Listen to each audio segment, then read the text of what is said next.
Take a chunk of steel, you hold it over a bucket of water, and you let go. It falls. Straight down. Hits the bottom with a clunk. There is nothing controversial about this. Steel is heavy. Water is light. Heavy things go down. End of story. And I could stop right there. I could walk off this stage and nobody would argue with me. Steel sinks. It is one of the most obvious facts about the physical world. You don't need a physics degree. You don't even need to think about it. You just know. Except that right now, at this very moment, there are about 50,000 ships on the ocean. Big ships. Cargo ships carrying hundreds of thousands of tons of goods across the Atlantic. Aircraft carriers longer than 3 football fields. Oil tankers so enormous that the crew at the front of the ship cannot see the crew at the back. These tankers need more than a mile to come to a full stop. A mile. And every single one of these ships is made of steel. Exposed to the ocean, sitting on top of the water, floating. So either everything I just told you is wrong, or there is something going on that most people have never stopped to think about carefully.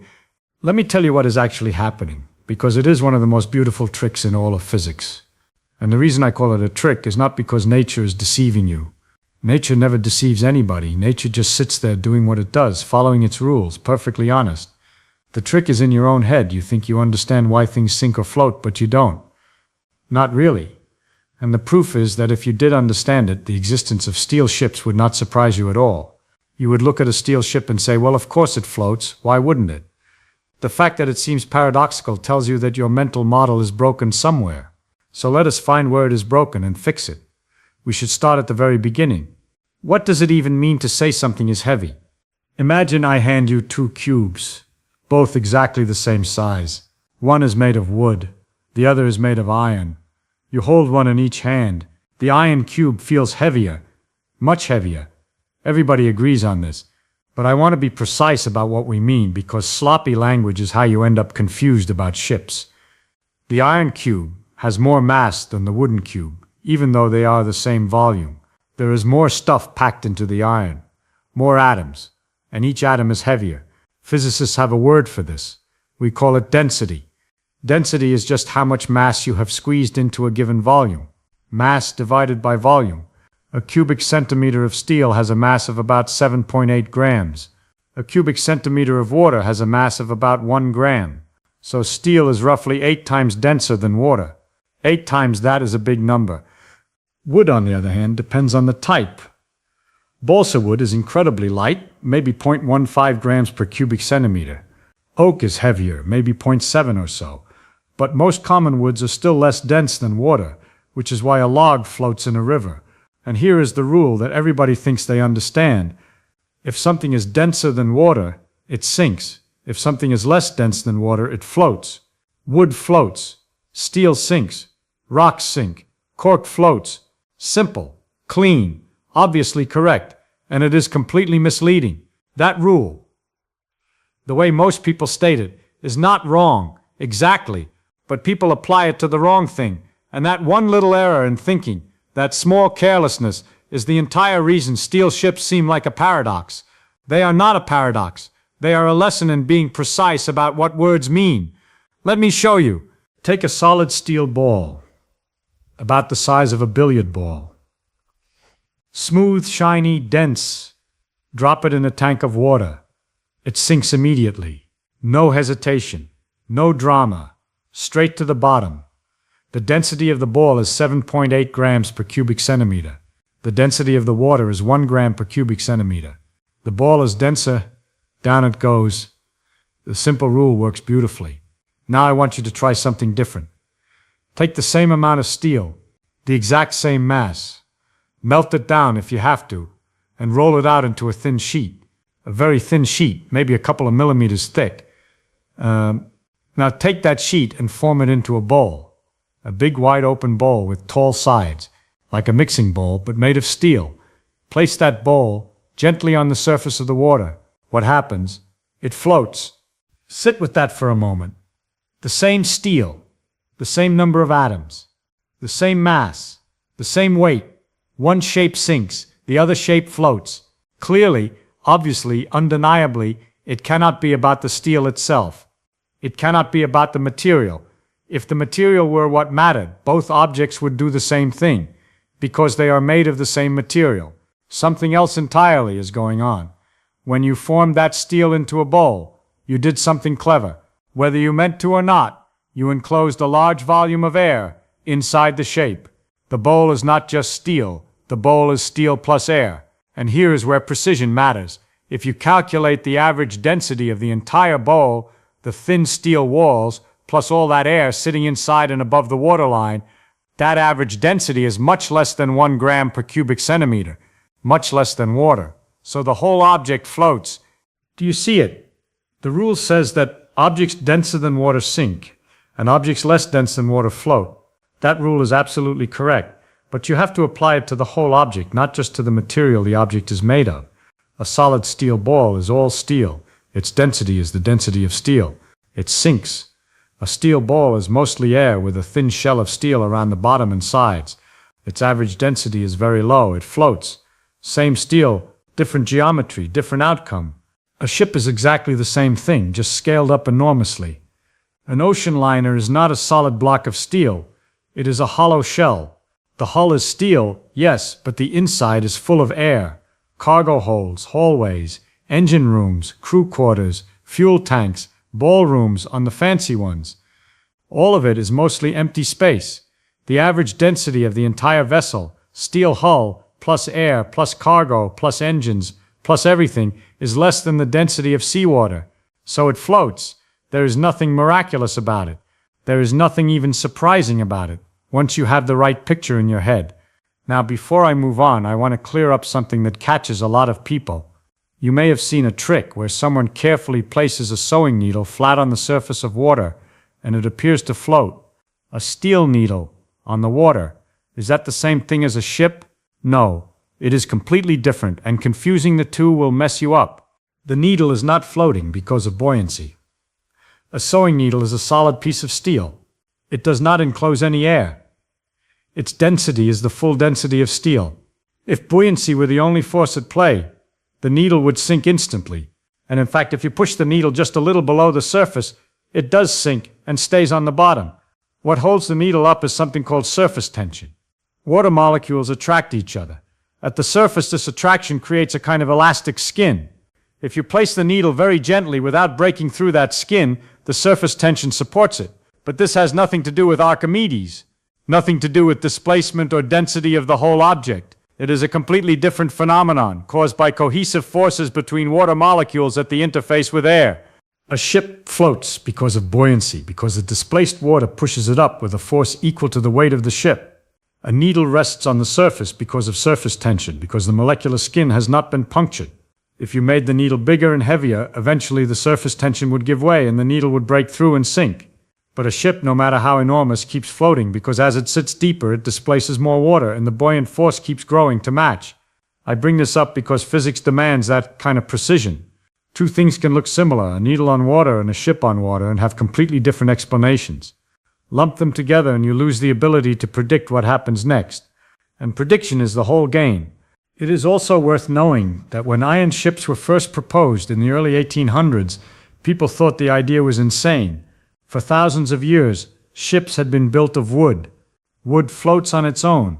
If a wooden ship broke apart in a storm, the pieces would still float. Sailors could cling to wreckage. When engineers suggested building hulls out of iron, the reaction was fierce. Iron sinks. Everyone knows iron sinks. You are going to put a crew on an iron ship? The skeptics were sincere and they were not stupid. They were applying the density rule to the material. Iron is denser than water, so iron sinks. So an iron ship sinks. The logic seems airtight, but the conclusion is wrong because they were applying the right rule to the wrong thing. It took genuine engineering courage to build that first iron hull and lower it into the water. The earliest iron vessels were built in the 1820s, mostly for rivers and canals. By mid-century, iron hulls were proving themselves at sea. By the 1870s, steel had replaced iron, being stronger and lighter per unit of strength. The age of wooden warships was over, all because someone understood Archimedes well enough to trust the physics over their instincts. But so far I have only told you what happens. I have told you the condition for floating. Now I want to tell you why. What is the actual physical mechanism? What force holds that ship up? Gravity is pulling the ship downward. A big cargo vessel might weigh 50,000 tons. That is an enormous force directed straight at the center of the Earth. Something must be pushing back, something must be providing an upward force exactly equal to that downward pull. Otherwise the ship would accelerate into the ocean floor. What is that something? This is where we need a fellow named Archimedes. He lived in Syracuse, on the island of Sicily, around 250 years before the Common Era. And the story goes, though I should tell you that historical accounts from that era are unreliable, that King Hiero II of Syracuse came to Archimedes with a problem. The king had given a goldsmith a precise weight of pure gold and commissioned a crown. The crown came back looking magnificent, but the king was suspicious. Maybe the goldsmith had secretly replaced some of the gold with cheaper silver, pocketed the difference, and then shaped the alloy to look like pure gold. The king wanted to know the truth, but he did not want to melt the crown down. It was too beautiful. Now, gold and silver have different densities. Gold is about 19.3 grams per cubic centimeter. Silver is around 10.5. So if the goldsmith mixed silver in, the crown would have the right weight but a larger volume than a pure gold crown. The question is, how do you measure the volume of something with an irregular shape? You cannot just use a ruler on a crown with all its intricate details. Archimedes, the legend says, was thinking about this problem when he got into his bath, and as he lowered himself into the full tub, water spilled over the sides. He noticed that the volume of water that overflowed was related to the volume of his own body. His body displaced the water pushed to the side, and the amount displaced told him the volume submerged. He could use this to measure the volume of the crown without damaging it. The famous story is that he was so excited he ran through the streets shouting, "Eureka," which means, "I have found it." Whether that actually happened, I have my doubts. But the physics is real. What Archimedes articulated, and this is the important part, goes beyond measuring volumes. He discovered a principle that explains all of floating and sinking.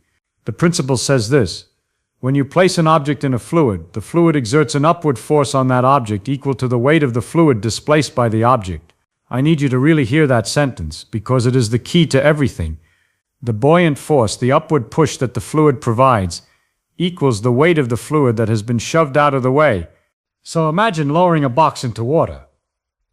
As the box goes in, it pushes water aside.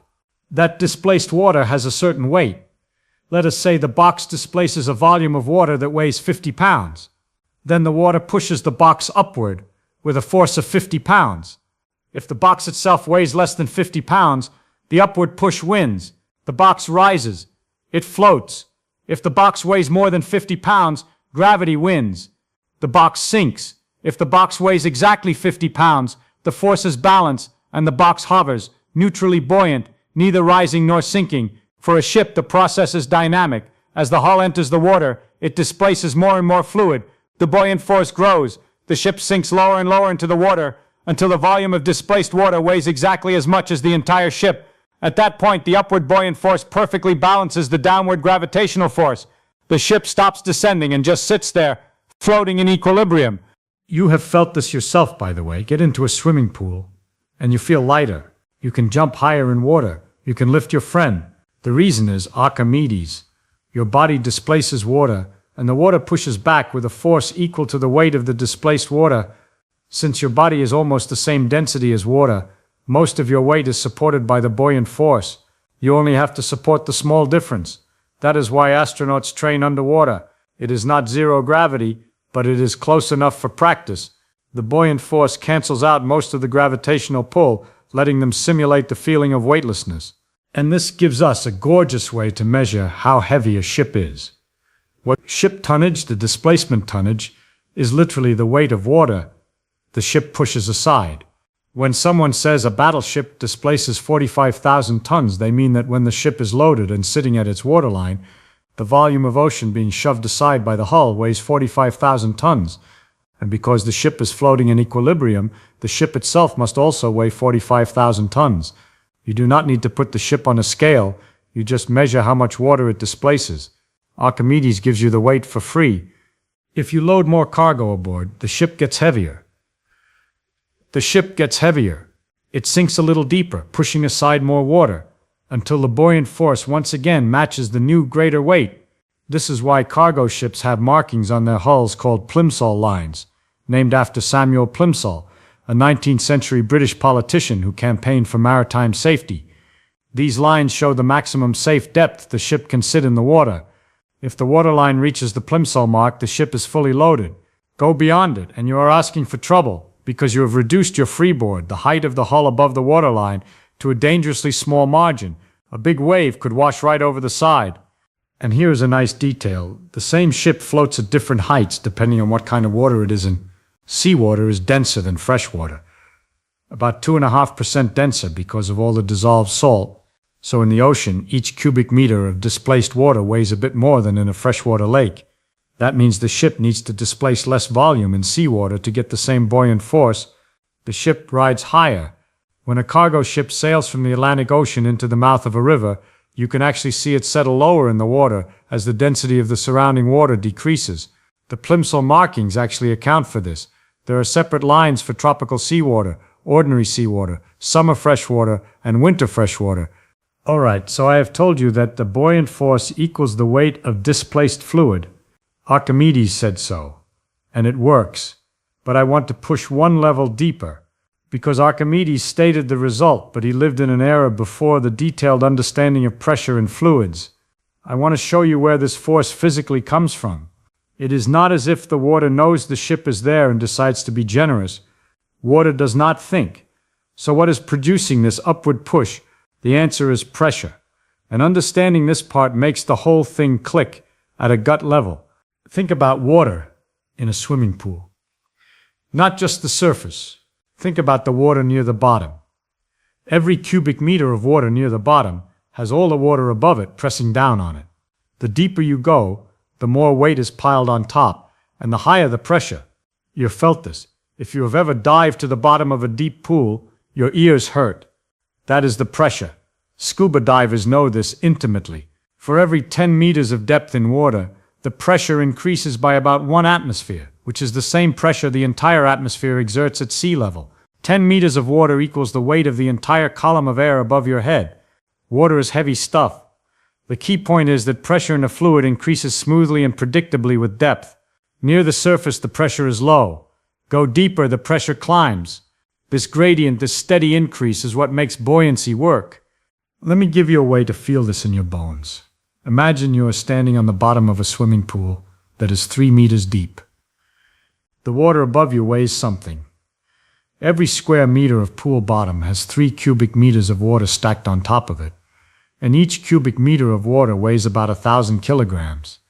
That is 3,000 kilograms of water pressing down on every square meter of the floor. That is real force, real weight, and you feel it as pressure squeezing you from every direction. Now imagine you move up to a depth of 1 meter below the surface. Only 1 cubic meter of water is above you per square meter. 1,000 kilograms instead of 3,000. The pressure is lower. You feel it less. At the very surface, the only thing pressing down is the atmosphere, and the water pressure is essentially zero. This is the crucial insight. The pressure is not the same everywhere in the water. It depends on how deep you are. And because it depends on depth, any object that extends over a range of depths will experience different pressures on different parts of its surface. Now imagine a solid block submerged in this water. The block has 6 faces. Water presses on every face. The pressure on the left side pushes right. The pressure on the right side pushes left. These horizontal forces are at the same depth, so they are equal and opposite. They cancel out. The block is not pushed sideways. Fine, but the top face of the block is at a shallower depth than the bottom face. The water pressing down on the top of the block has a certain pressure. The water pressing up on the bottom of the block has a higher pressure because it is deeper. The upward push on the bottom is stronger than the downward push on the top. There is a net upward force. A force that was not put there by any engine or motor or intention. It simply arises from the fact that pressure is not the same everywhere. It increases with depth, and that difference in pressure across the height of the object creates a net push upward. That net upward force is the buoyant force. And if you do the mathematics, if you integrate the pressure over the entire surface of the submerged object, the total net upward force comes out to be exactly the weight of the displaced fluid. Archimedes' principle is not a separate law you have to memorize. It falls directly out of how pressure works in fluids. It is a consequence, not an axiom. There is a thought experiment that makes this feel almost obvious once you see it. Imagine the block is not there. Instead, imagine that the space occupied by the block is just filled with water, a block-shaped parcel of water sitting inside the rest of the water.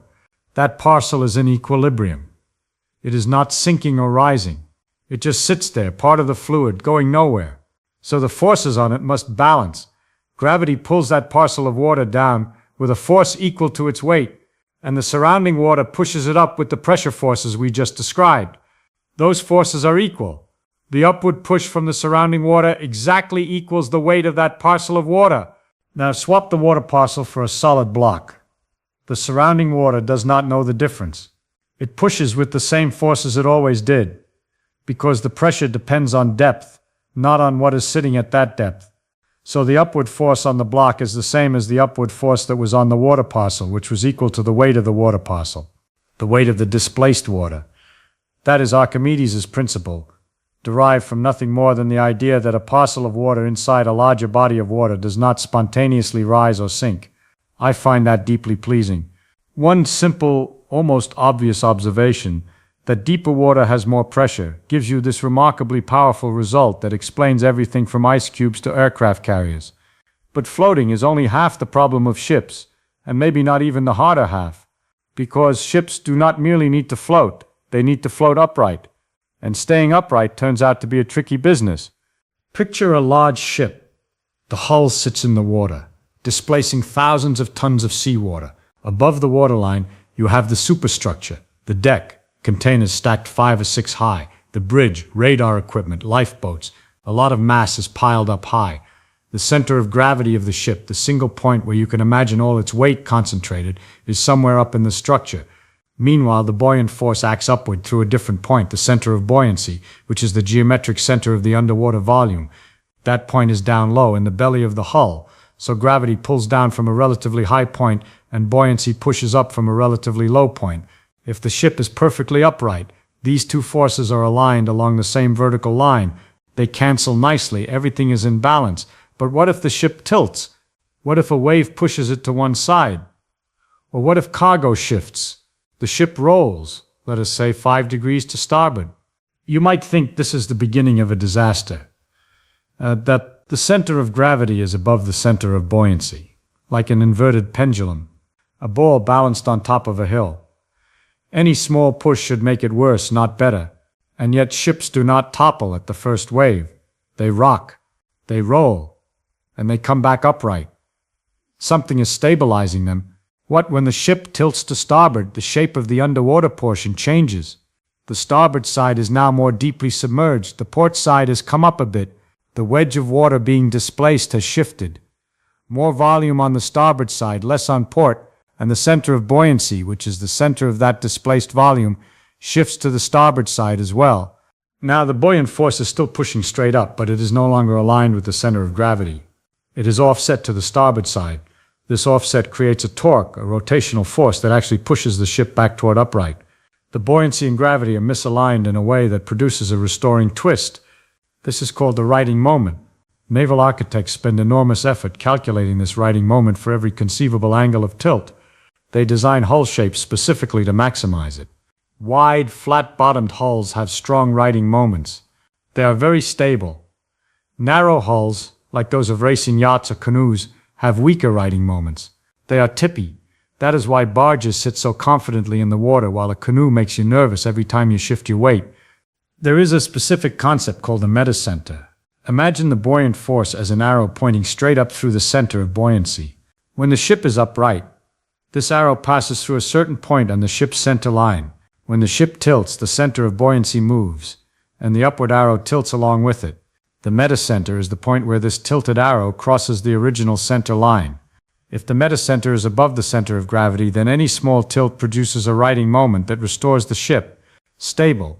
If the metacenter falls below the center of gravity, any small tilt produces a capsizing moment that makes the tilt worse. Unstable. The ship rolls over. This is why loading a cargo ship is a precise mathematical operation. You cannot pile heavy containers on one side and leave the other side empty. You cannot stack all the heavy goods on the top deck. You have to distribute weight carefully, keeping the center of gravity as low as possible, ensuring the metacenter stays safely above it. History is full of disasters caused by getting this wrong. Ships have capsized because liquid cargo sloshed to one side in heavy seas. Others because grain shifted in the hold. When loose cargo moves, the center of gravity moves with it. If it moves far enough, the metacentric height becomes negative. The righting moment reverses. Instead of pushing the ship back upright, the torque now accelerates the roll. And once that process starts, it is almost impossible to stop. A capsizing ship rolls with terrifying speed. So floating is not enough. You have to float the right way up. And you have to keep floating the right way up when the sea is trying to push you every which way.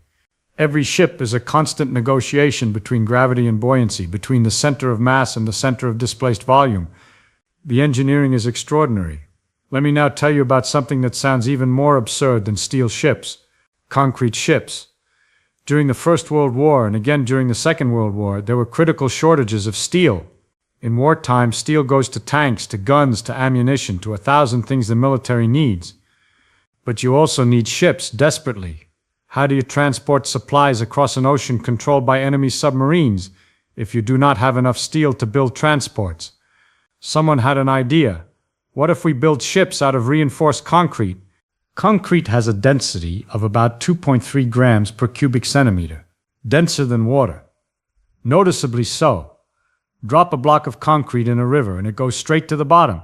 But by now you know that the density of the material is not what matters. What matters is the density of the object. And a concrete ship, like a steel ship, is a hollow shell. The walls are concrete, but the interior is filled with air. The average density of the whole thing, concrete hull plus airspace, is less than that of seawater. So concrete ships float, and they really built them. During the First World War, there were concrete vessels built in Scandinavia and Britain.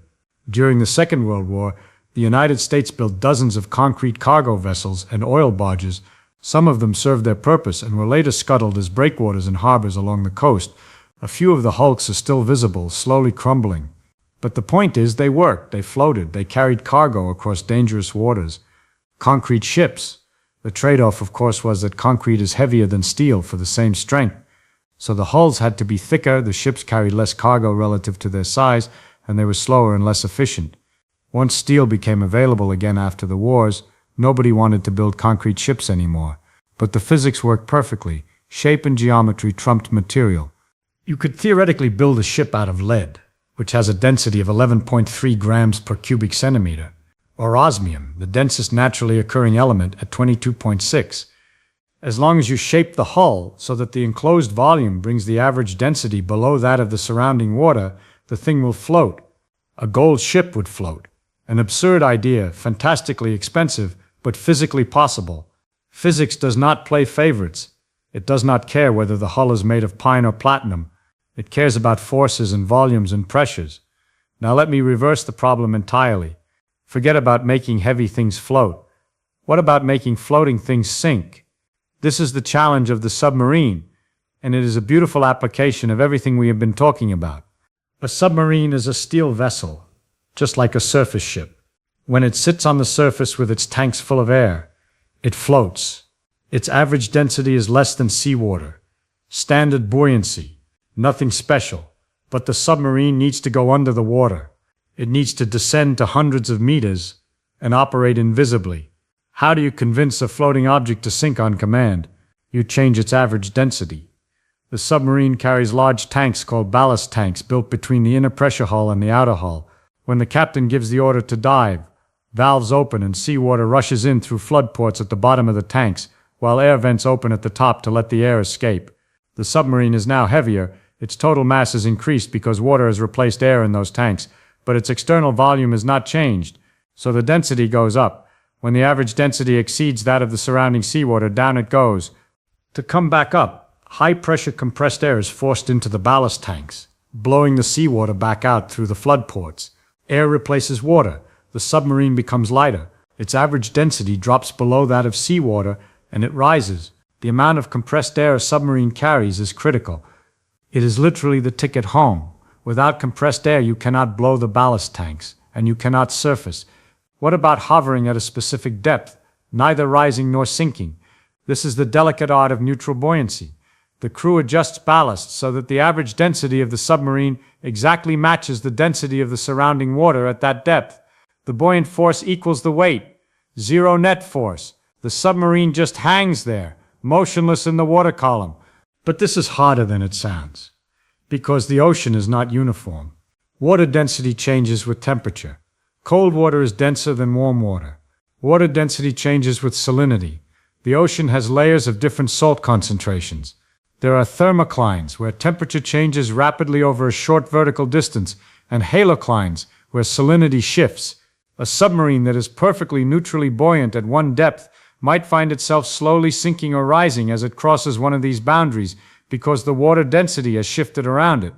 The crew has to make constant, tiny adjustments, small amounts of water pumped in or out of auxiliary trim tanks.